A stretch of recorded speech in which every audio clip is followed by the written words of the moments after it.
Tout d'abord, pour commenter cette actualité, nous sommes en ligne ce matin avec Aurore Porté.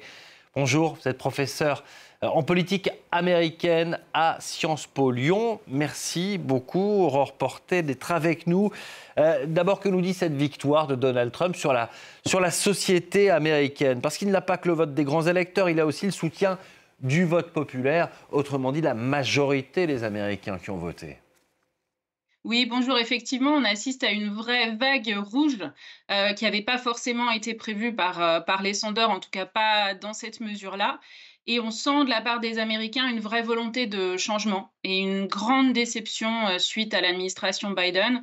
Et Harris a vraiment été puni pour avoir été un membre de cette administration sortante et pour ne pas s'être suffisamment distingué de Joe Biden, qui n'était pas un président populaire. Et on voit vraiment que c'est un vote qui s'est fait autour de questions économiques, notamment, qui ont vraiment joué un rôle central et qui ont guidé le vote des électeurs. Oui, c'est ça. It's the economy stupid. C'est ce qui prime aux États-Unis quand on vote. En gros, on estime que l'économie peut tout résoudre, y compris les problèmes de société, que c'est dans ce sens-là qu'il faut aborder les choses? Alors, en fait, on ne parle pas vraiment de l'économie en général, hein, on ne parle pas vraiment de la théorie économique. Là, c'est vraiment le portefeuille des Américains qui est Ouais. touché. Et donc, comme en 92, hein, comme vous venez de le dire, hein, Bush avait été sorti par Bill Clinton sur des questions économiques. It's the economy stupid. C'est vraiment un facteur qui est central. Une administration sortante sera toujours sanctionnée en cas de difficultés économiques. Et là, c'est le portefeuille qui a primé. Et c'est le portefeuille qui a primé sur d'autres questions qu'on attendait plus, comme les questions d'immigration.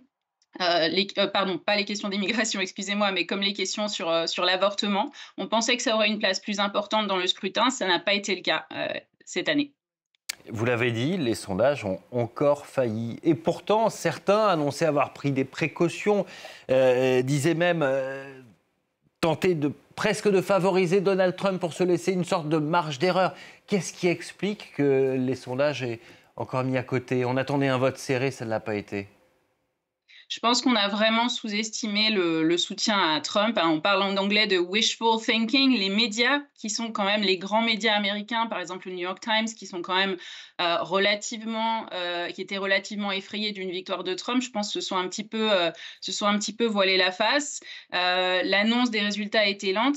Alors, ce qui est compliqué quand on fait des sondages, c'est d'arriver à estimer la façon dont les gens vont voter. Et il y a beaucoup d'Américains qui n'ont pas osé dire qu'ils ne voteraient pas pour une femme, qu'ils ne voteraient pas pour une femme de couleur. Ça, c'est quelque chose qui est compliqué à paramétrer quand on fait des sondages électoraux. Et puis, il y a beaucoup de soutien de Trump, d'indépendants notamment, qui se sont décidés au dernier moment. Et on assiste vraiment à une vague rouge dans de nombreux États qu'on n'attendait pas du tout. Son soutien est aussi renforcé dans certains États plutôt progressistes, comme l'État de New York, qui ne sont pas passés côté républicain, mais où il a vraiment un soutien plus important. Ouais, Donc c'est vraiment un phénomène dans tous les États. Donald Trump est élu et donc très bien élu avec notamment ce vote populaire. Il aura pour lui le Sénat, la Chambre des représentants. Pour l'instant, rien n'est fait, mais ça va plutôt dans son sens également. Et à quoi pourrait ressembler ce nouveau mandat de Donald Trump? Est-ce qu'il va ressembler à celui de 2016 ou les choses vont changer davantage cette fois? Alors, il va pas du tout ressembler à 2016. On s'attend à avoir une redite, ce sera pas le cas. Il est beaucoup mieux organisé, il connaît beaucoup mieux les règles, il a une vraie équipe, et surtout, il n'a plus l'establishment républicain contre lui qui le freinait en 2016. Il a remodelé complètement le parti républicain à son image.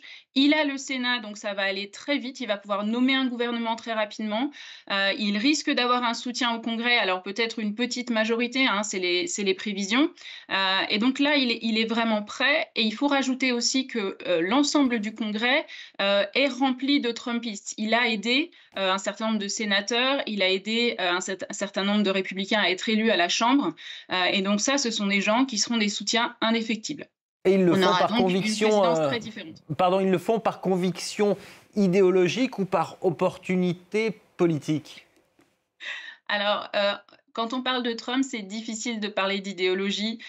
C'est vraiment un populisme, le trumpisme, et les gens qui le soutiennent pour sa personnalité. On voit bien qu'en termes d'idéologie, il a une ligne qui est très mouvante, hein, sur beaucoup de questions. Ouais. On l'a vu sur l'avortement, il va un coup à gauche, un coup à droite. On ne peut pas parler d'idéologie pour Donald Trump, et on ne peut pas vraiment parler d'idéologie pour le Trumpisme. C'est vraiment la définition propre du populisme, c'est donner des réponses simples à des problèmes compliqués sur beaucoup de questions et suivre le mouvement. Ça veut dire que dans 4 ans, quand il sortira de la Maison-Blanche, cette espèce de mouvement MAGA s'arrêtera avec lui, on reviendra à un parti républicain un peu plus traditionnel, conservateur? Alors ça, c'est une vraie question. Vous savez, quand on qu'analyste politique, on est très mauvais pour faire ce genre de prévision. Mais en tout cas, Je vous il a rassure les changé la journalistes face du aussi, hein. parti républicain, et ce qu'on se demande vraiment, c'est si cette secte, parce que c'est presque une secte, cette secte MAGA, va rester, et va être continuée par d'autres, membres de son entourage, ou par ses enfants notamment, ou d'autres Trumpistes comme J.D. Vance, qui est aussi un grand opportuniste, hein. C'était pas un soutien de Trump à la première heure, en tout cas. C'est lui qui pourrait prendre le relais, idéologiquement, plus tard, peut-être?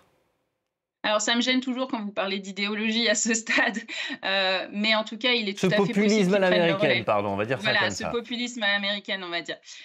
Il est possible qu'il prenne le relais. Est-ce que ce sera une figure assez rassembleuse? Je pense qu'en termes de charisme, il n'est pas au niveau de Donald Trump. Donc il faudra vraiment que ce soit une figure charismatique qui prenne le relais. Peut-être au sein de sa propre famille, on se retrouve un petit peu dans une famille politique, on connaît bien ça en France, hein, avec, une transmission, aussi, au sein de la même famille d'une forme de charisme et de populisme.